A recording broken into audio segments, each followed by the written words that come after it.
it's time for another zoo update.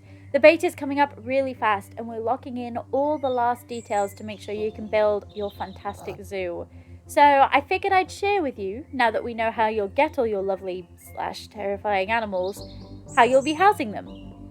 In Let's Build a Zoo, we've got a huge range of animals for you to adopt, breed, and genetically tamper with. So once you've got the beta and you've got your animals, you're going to need somewhere appropriate to put them all. We've been working on pens and individual animal needs for a little bit now, so here's what you can expect.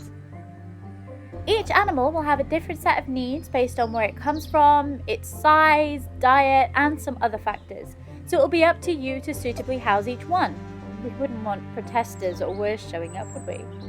Instead of complicated terrain systems, we have a range of pen types, from grassland through all the way to snow and ice.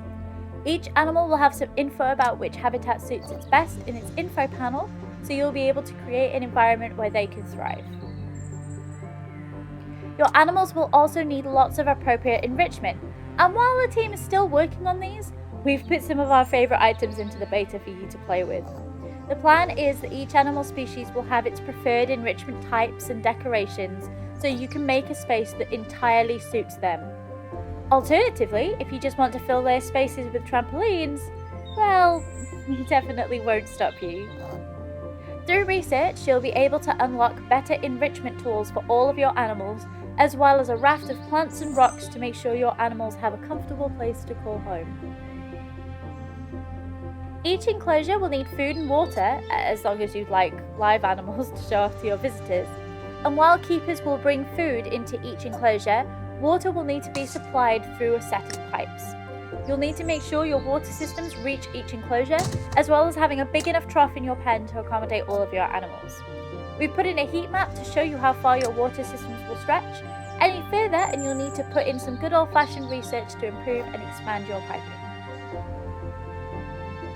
After your animal's primary needs, they'll also want some company.